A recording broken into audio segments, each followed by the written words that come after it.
Dialysis centre, ಸರ್ಕಾರಿ ಆಸ್ಪತ್ರೆಗೆ ಪೂರ್ಣ ಪ್ರಮಾಣದ ವೈದ್ಯರು, ರೋಟರಿ ಕ್ಯಾಂಪ್ ಮತ್ತು ಲಯನ್ಸ್ ಹಾಗೂ ಇನ್ನಿತರ ಸಂಘ ಸಂಸ್ಥೆಗಳ ಸಹಕಾರದೊಂದಿಗೆ ಇದು ಕಾರ್ಯಕ್ರಮಗಳು ಆಗಿದೆ. ಇನ್ನೂ ಸ್ವಲ್ಪ ಹಣಕ್ಕೆ ಹೋಗುವುದಾದ್ರೆ ಅವರು ಹೇಳಿದ್ದಾರೆ, ಬಿಜೆಪಿಯವರು ಗತಿಗೋಚರ ಇಲ್ಲದವರು ಅಂತ. ಮಾನ್ಯ ಶಾಸಕರಾಗಿ ಯೋಚನೆ ಮಾಡಬೇಕು. ನೀವು ಇಷ್ಟು ಎತ್ತರಕ್ಕೆ ಬೆಳೆದಿದ್ರೆ ನಿಮ್ಮ ಬಾಲ್ಯದ ಆ ಕನಸುಗಳು ಅಥವಾ ನಿಮ್ಮ ಕೆಲಸಗಳು ಯಾವ ರೀತಿ ಇತ್ತು ಆಲೋಚನೆ ಮಾಡಿಕೊಳ್ಳಿ. ಯಾಕಂತ ಕೇಳಿದ್ರೆ ಇವತ್ತು ಹಾಳಾಗಬಲ್ಲವನು ಅರಸಾದನು ಹಾಳಾಗಬಹುದು. ಅದಕ್ಕೋಸ್ಕರ ಯಾರು ಯಾವ ರೀತಿಯಲ್ಲಿ ಅಂತ ಹೇಳಿದ್ದಾರೆ ಗತಿಗೋಚರ. ಇನ್ನೊಂದು ಹೇಳಿದ್ದಾರೆ, ಬಿಜೆಪಿಯವರ ಅಂಗಡಿ ಬಂದ್ ಅಂತ. ನಮ್ಮ ಅಂಗಡಿ ಬಂದದಕ್ಕೆ ಬರ್ಲಿಕ್ಕೆ ಪ್ರಯತ್ನ ಪಡ್ತಾ ಇದ್ದಾರೆ ಅವರು, ಯಾವ ಅಂಗಡಿಗೆ ಬರುದು ಅಂತೇಳಿ. ಆವಾಗ ನಮ್ಮ ಅಂಗಡಿ ಬರೋ ಅಂಗಡಿ ಬಂದಾಗ್ತದೆ. ಯಾಕೆ ಸಂಶಯವೇ ಬೇಡ. ಯಾಕೆ ಈಗ ಅಂಗಡಿ ಬಂದಂತ ಹೇಳುವವರು ನಮ್ಮ ಅಂಗಡಿಗೆ ಬರಲಿ, ನಿಮಗೆ ಗೊತ್ತಿರುವುದು ಎಲ್ಲ ಅಲ್ಲಲ್ಲಿ ಪ್ರಚಾರಗಳಿದ್ದಾವೆ. ಅದ್ರೆಷ್ಟು ಬಿಜೆಪಿ ಹೋಗ್ಬೇಡಿ, ಬಿಜೆಪಿ ಆಗ ನಮ್ಮ ಅಂಗಡಿಗೆ ಬರ್ತಾರಂತ ಇದ್ದಾರೆ, ಬರ್ತದೆ. ಅದಕ್ಕೋಸ್ಕರ ಮಾತಿನಲ್ಲಿ ಎಚ್ಚರಿಕೆಯನ್ನ ಮಾತಾಡಬೇಕು. ಇನ್ನೊಬ್ಬರನ್ನ ಅಣ್ಣಂ ಮಾಡಿ ಮಾತಾಡುವುದಲ್ಲ. ನಿಮ್ಮಲ್ಲಿ ಬೇಕಾದಷ್ಟು ಐಶ್ವರ್ಯಗಳನ್ನು ದೇವರು ಕೊಟ್ಟಿರಬಹುದು, ನಿಮಗೆ ಸಂತೋಷ ಇರಲಿಲ್ಲ, ಅದರಲ್ಲಿ ತಪ್ಪೇನಂತ ತಪ್ಪಲ್ಲ. ಆದ್ರೆ ಬಿಜೆಪಿಯವರು ಗತಿಗೋಚರದವರು ರಾಜಕೀಯ ಮಾಡ್ತಾರೆ, ಸತ್ತ ಮನೆಗೆ ಹೋಗ್ತಾರೆ. ಸತ್ತ ಮನೆಗೆ ಎಲ್ಲರೂ ಹೋಗ್ಬೋದು, ಯಾರು ಹೋಗ್ಬಾರ್ದು ಅಂತಿಲ್ಲ. ಒಬ್ಬರು ತೀರಿ ಕೊಟ್ಟಿದ್ರೆ ಯಾರು ಹೋಗ್ತಾರೆ, ಹೋಗಿ ವಿಚಾರ ಮಾಡ್ತಾರೆ, ಮಾತಾಡ್ತಾರೆ, ಬೇಕಾದ ವ್ಯವಸ್ಥೆ ಮಾಡಿ, ಅದೆಲ್ಲ ಸ್ವಾಭಾವಿಕ ಇದ್ದಂಥದ್ದು. ಅದನ್ನ ರಾಜಕೀಯ ಮಾಡಿಕೊಂಡದ್ದು. ಇನ್ನೊಂದು ಏನಂತ ಕೇಳಿದ್ರೆ, ಇಲ್ಲಿ ಬಂಟ್ವಾಳದಲ್ಲಿ ಆ ಹುಡುಗಿಯ ಕೊಲೆ ಆಯಿತು.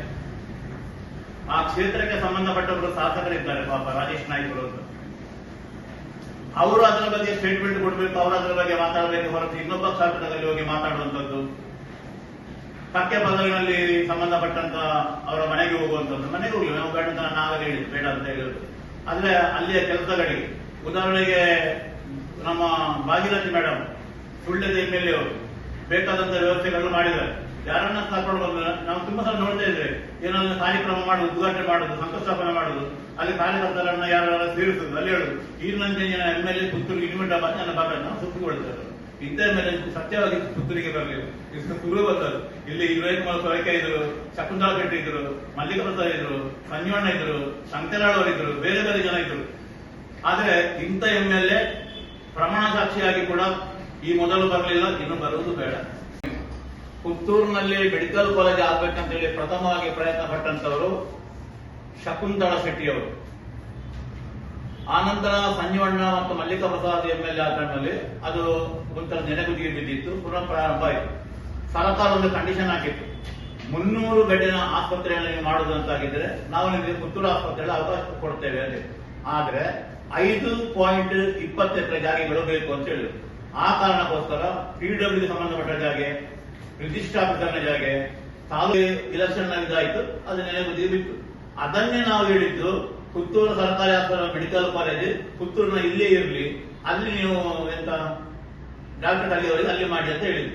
ಅದಕ್ಕೆ ಒಂದು 3-4 ಜನ ಕಾಂಗ್ರೆಸ್ನವರು, ಅಂದ್ರೆ ಅವರಿಗೆ ನಾವು ಹಾಗೆ ಮಾಡಿದ್ರೆ ಅದು ಇಲ್ಲಿದೆ ಅಲ್ಲಿ ಯಾಕೆ ಇಲ್ಲಿ ಯಾಕೆ ಕಿರಿಕಿರಿ ಮಾಡಿದ್ರು. ನೋಡಿ ಚಕ್ರ ಹೇಗೆ ತಿರುಗ್ತಾ ಅಂತ ಹೇಳಿ, ಈಗ ಪುನಃ ಅದು ಇಲ್ಲಿಗೆ ಬಂತು.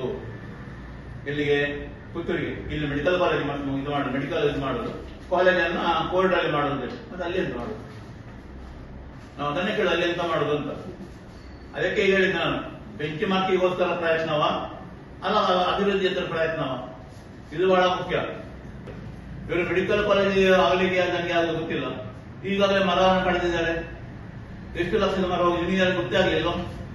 ಗಾಡಿ ಫ್ರೀಸ್ ಆಗಿದೆ, 2 ಲಕ್ಷ ಫಾರೆಸ್ಟ್ ಫೈನ್ ಹಾಕಿದ್ದಾರೆ, ಗಾಡಿ ಒಳಗಿದೆ. ಫಾರೆಸ್ಟ್ ಹಾಗೆ ಯಾರೊಬ್ಬ ಗಣಹೋಮಕ್ಕೆ ಅಂದ್ರೆ ಗಣಪತಿ ಹೋಮಕ್ಕೆ ಹಲಸಿನ ಗಿಲ್ಲನ್ನು ಕಟ್ ಮಾಡಿ ತಗೊಂಡು ಹೋದವನ್ನ ಅರೆಸ್ಟ್ ಮಾಡ್ತಾರೆ. ಎಲ್ಲಿದೆ ಇಲ್ಲಿ ಯಾವ ರೀತಿಯ ಸರ್ಕಾರಗಳಿದೆ, ಯಾವ ರೀತಿಯ MLAಗಳಿದ್ದಾರೆ, ಯಾವ ರೀತಿ ಇದೆ, ಯಾರು ಆಡಳಿತ ಮಾಡುವ ಯಾರು? ನೀವು ಯೋಚನೆ ಮಾಡಿ. ನಾನು ಹೇಳಿ ಸುಳ್ಳು ಅಂತಾರೆ ಯೋಚನೆ ಮಾಡಿ. ಒಂದು ಸಣ್ಣ ಗಣಹೋಮವನ್ನ ಒಬ್ಬ ಬಡವ ಮನೆಯಲ್ಲಿ ಮಾಡಬೇಕಂತಾದ್ರೆ, ಒಂದು ಹಲಸಿನ ಗಿಲ್ಲನ್ನ ಯಾವ್ದಾದ್ರು ಹಲಸಿನ ಮರದಿಂದ ಕಟ್ ಮಾಡಿ ತಂದ್ರೆ ಫಾರೆಸ್ಟ್ ಅವರನ್ನು ಹಿಡಿದು ಅವನ ಫೋಟೋ ಹಾಕಿ ಅವರನ್ನು ಕೋರ್ಟಿಗೆ ತಗೊಂಡೋಗೋದು ಶೈಲಿ. ಅದು ಪತ್ರಿಕೆಗಳಲ್ಲಿ ಟಿವಿಗಳಲ್ಲಿ ಬರುವ ಇದೇನು. ಈಗ ಇಷ್ಟು ಕಡ್ತಾರಲ್ಲ, ಇಲ್ಲಿ ಮಾತಾಡ್ತಾರೆ ಯಾರಾದ್ರೂ, ಯಾವ್ದಾದ್ರು ಪತ್ರಿಕೆಯಲ್ಲಿ ಬಂದಿದ್ದ, ಯಾವ್ದಾದ್ರು ವೆಬ್ ನ್ಯೂಸ್ ಅಲ್ಲಿ ಬಂದಿದ್ದ, ಆಗ ಸುಳ್ಳ ಕಡ್ದದ್ದು. ಫಾರೆಸ್ಟ್ ಡಿಪಾರ್ಟ್ಮೆಂಟ್ ಎನ್ಕ್ವೈರಿ ಮಾಡಿ, ಗಾಡಿ ಇದೆ ಅಲ್ವಾ, ಸೀಸದ ಗಾಡಿ ಇದೆ, ನೋಡ್ಬೋದು ನೀವು ಹೋಗಿ. ನನ್ನಲ್ಲಿ ಕೇಳ್ಬಿಡಿ ಎಲ್ಲಿದೆ ಅಂತ, ಫಾರೆಸ್ಟ್ಗೆ ಕೇಳಿ ಎಲ್ಲಿದೆ ಅಂತ. ಎಲ್ಲೋಯ್ತು ಮರ? ಅವರ ಕಚೇರಿ ಹಿಂಬದಿಯಲ್ಲಿ ನೋಡಿ ಬನ್ನಿ ಆ ಗುಡ್ಡವನ್ನ. ಎಲ್ಲೋಯ್ತು ಮರ? ಯಾರಿಗೆ ಟೆಂಡರ್? ಯಾವ ಪತ್ರಿಕೆಯಲ್ಲಿ ಬಂದಿದೆ? ಮುಂಡೂರಲ್ಲಿ ಟ್ರ್ಯಾಕಿನ ನೆಪದಲ್ಲಿ ಮರ ಮಾಡಿದ್ರು, ಟೆಂಡರ್ ಆಗಿತ್ತ? ಯಾರು ತಗೊಂಡ್ರು? ಎಲ್ಲಿ ಹೋಯ್ತು? ಏನ್ ಸಂಗತಿ? ಈಗ ಮೊನ್ನೆ ನೀವು ರೋಡ್ ಪರಿಶೀಲನೆಗೆಲ್ಲ ಹೋದ್ರಲ್ಲ, ಈಗ ಅಲ್ಲಿಗೆಲ್ಲ ಹೋಗಿ ನಿಮ್ಗೆ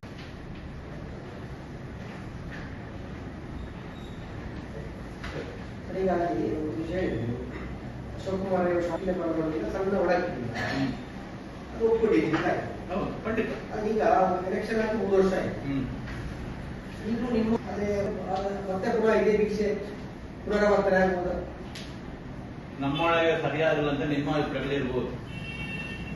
ನಮಗೆ ಮತ್ತು ಅವರಿಗೆ ಅರುಣ್ ಕುಮಾರ್ ಪುತ್ತಿರನ ಸಂಘಟನೆಗೆ ಯಾವುದೇ ರೀತಿಯ ಭಿನ್ನಾಭಿಪ್ರಾಯಗಳಿಲ್ಲ. ಅವರು ಸಂಘಟನೆ ಮಾಡ್ಕೊಳ್ತಾರೆ, ಪ್ರತಿಭಟನೆ ಮಾಡ್ತಾರೆ. ಇವತ್ತು ಅವ್ರದ್ದು ಪ್ರತಿಭಟನೆ ಇದೆ ಇಲ್ಲಿ ಕುಶಾಲಕಟ್ಟೆಯಲ್ಲಿ ರಸ್ತೆ ಆಗಬೇಕಂತ ಹೇಳಿ. ರಸ್ತೆ ಆಗ ನಾವು ಬೆಂಬಲ ಕೊಡದೇ ಇರ್ತೇವಾ? ಅದು ಆಟೋಮೆಟಿಕ್ ಆಗಿ ಬಾಹ್ಯವಾಗಿ ಬೆಂಬಲ ಹೋಗೇ ಹೋಗ್ತದೆ. ನಮಗೆ ಅವರಲ್ಲಿ ಯಾವ ಕೋಪಗಳಿಲ್ಲ. ಆದ್ದರಿಂದ 2028ಕ್ಕೆ ಅಶೋಕ್ ಕುಮಾರ್ ಅಂಗಡಿ ಬಂದಾಗ್ತದೆ. ಅವರು ನಮ್ಮ ಅಂಗಡಿಗೆ ಬರ್ತಾರೆ ಅಂತ ಸುದ್ದಿದ್ರು, ಕರೆದಕ್ಕೆ ಸ್ವಾಗತ. ಅದಕ್ಕೆ ನಾವು ಬೇಡ ಅಂತ ಹೇಳುವುದಿಲ್ಲ, ಯಾಕಂದ್ರೆ ಅದು ರಾಜಕೀಯದಲ್ಲಿ ಇರ್ತಾನೆ. ನಿಮ್ಮಲ್ಲಿ ಅಭ್ಯರ್ಥಿಗಳು ಇದೆ, ಅವರು ಕೊಡ್ತಾರೆ ಅಂತ ಬರೋದು. ನಾವು ಕಾಯ್ದಿರ್ಬೇಕು ಅವ್ರು ಬರೋದಕ್ಕೆ. ಅವರು ಬರ್ತಾರೆ ಅಂತ ಹೇಳಿದ್ರೆ ನಮ್ಮ ಗಮನಕ್ಕೆ ಬಂದಿದೆ ಅಂತ ಹೇಳಿದ್ರು. ಅಂಗಡಿ ಬಂದಾಗ ಅವರನ್ನು ಹೇಳಿದ್ರು, ಅಂಗಡಿ ಬಂದಾಗ ಬರ್ತಾರೆ, ಮತ್ತೆ ಎಲ್ಲಿ ಹೋಗ್ತಾರೆ ಅವರು? ರಾಜಕೀಯ ನಿಮ್ಮಲ್ಲಿಗೆ ಬಂದು ಚುನಾವಣೆಗೆ ನಿಲ್ತಾರೆ. ನಮ್ಮಲ್ಲಿ ಅದು ಹೈಕಮಾಂಡ್ ಬಿಟ್ಟು ನಾವು ಹೇಳಲಿಕ್ಕೆ ಆಗುತ್ತೆ. ಅದರ ಬಗ್ಗೆ ನಾವು ನೋ ಕಮೆಂಟ್. ಅಲ್ಲ ಕೊಟ್ಟ ಈಗ ನೀವು ಇಂಥ ಮೇಲೆ ಇನ್ನು ಬರುವುದು ಬೇಡ ಅಂತ. ಹೌದು, ಇಂಥ ಮೇಲೆ ಬರುವುದು ಬೇಡ ಅಂತ ಹೇಳಿ ಸತ್ಯ ಅಲ್ಲ.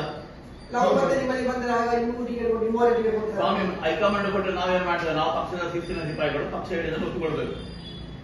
ಅದ್ರ ಇಂಥವ್ರು ಬರಲಿ ಅವರು ಬರಲಿ ನಾವು ಹೇಳೋದಿಲ್ಲ. ಅವ್ರು ಹೇಳ್ತಾರೆ ಈಗ ಅಂತಂದ್ರೆ ನಾವು ಒಪ್ಪಿಕೊಳ್ತೇವೆ. ನಮ್ಮ ವಿಶೇಷ ಇದ್ದು ನಮ್ಮ ಕಾರ್ಯಕರ್ತದ ಅದೇ.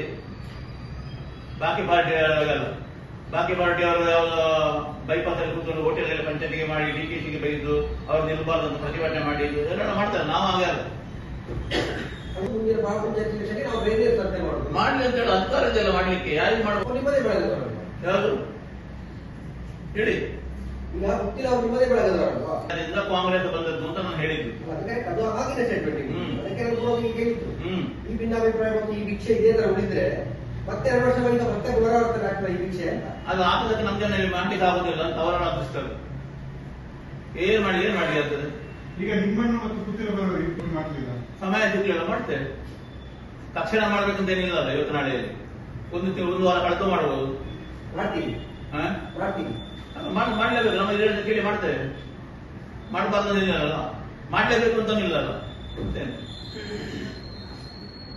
ಅಲ್ಲಿ ಈಗ ಇವತ್ತಿನಲ್ಲಿ ಹೋಗ್ತೇವೆ, ಹೋಗೋದಿರುವುದಿಲ್ಲ ಅಂತ. ನಾನು ಸಿಂಗಲ್ ಆಗಿ ಹೋಗಿದ್ದೇನೆ, ಬಾಕಿ ಹತ್ರ ಹೋಗ್ಬೇಕಷ್ಟೇ. ನಾನು ನನ್ನ ವ್ಯಕ್ತಿಗೆ ನಾನು ಹೋಗಿದ್ದೇನೆ. ನೋಡಿ, ಇದು ನಾನು ಮಾತಾಡೋದಿಲ್ಲ. ಹೇಗೆ ಮಾತಾಡೋದು? ಮಾತಾಡಲಿ ಅವಕಾಶ ಸಿಗುದಿಲ್ಲ, ಮಾತಾಡೋದು ಸರಿಯಾಗುದಿಲ್ಲ. ನೋಡಿಕೊಂಡು ಬಂದಿದ್ದೇನೆ. ನೀವೊಂಥರ ಟೈಮ್ ನೋಡಿ ಹೌದಾ ಅಲ್ವ ಅಂತ. ಮತ್ತೆ ನನಗೆ ಕೇಳಿ, ನೀವು ಸುಳ್ಳು ಅಪವಾದ ಮಾಡಿದ್ದಲ್ವ? ಅಕ್ರಮವಾಗಿ ಕಡ್ದದ ಅಕ್ರಮವಾಗಿ ಕಡ್ದ ಅಂತ ನೀವೇ ಹೇಳಿ. ಮತ್ತೆ ಮರ ಕಡಿಯೋದಕ್ಕೆ ಕ್ರಮ ಇಲ್ವಾ? ಪ್ರೊಸೀಜರ್ಸ್ ಇಲ್ವಾ? ಟೆಂಡರ್ ಕರಿಬೇಡ, ಯಾರಂತ ಬೇಡ, ಆ ಮರ ಇಲ್ಲಿ ಅಂತ ಬೇಡ, ಎಷ್ಟು ಮರ ಬೇಡ, ಲೆಕ್ಕಾಚಾರ ಇಲ್ವಾ? ಅದ್ರ ಸಾಗುವಾಣಿ ಮರ ಎಷ್ಟು, ಮಾವಿನ ಮರ ಎಷ್ಟು, ಬಾಕಿ ಮರಗಳು ಎಷ್ಟು ಅಂತ ಹೇಳಿ ಒಟ್ಟು ಕಡಿಯೋದು ಹೋಗಿ. ದೇವಸ್ಥಾನ ಯಾವುದಕ್ಕಿಲ್ಲ ಅಂತ ಹೇಳಿದ್ ನಾನು. ಯಾವುದಕ್ಕಿಲ್ಲ. ನಾನು ಮಾಡಿದ್ದೆ ಕಾರ್ಬಾರು, ನಾನು ಹೇಳಿದ್ದೆ ಮಾತು, ನಡೆದದ್ದು ಆನೆ ಹಾಗೆ ನಡೆದಿದ್ದಾರೆ. ಚರ್ಚೆಗಳೇ ಇಲ್ಲ ಅದೇ. ಮತ್ತೆ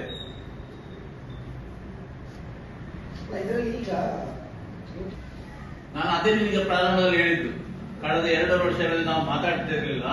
ನಿಮ್ಮ ಪಾಪದ ಕೊಡ ತುಂಬಿದ ನಂತರ ಮಾತಾಡ್ತೇವೆ ಅಂತ. ಈಗ ತುಂಬಾ ಬಂದಿದೆ, ಅದಕ್ಕೋಸ್ಕರ ಮಾತಾಡ್ತಾ ಇದ್ದೇವೆ. ಪ್ರತಿಪಕ್ಷಗಳ ಜವಾಬ್ದಾರಿ ಮಾತಾಡ್ತೇವೆ. ಉಂಟಲ್ಲ, ಪಾಪ ಪುಣ್ಯಕ್ಕೆ ಇಲ್ಲ.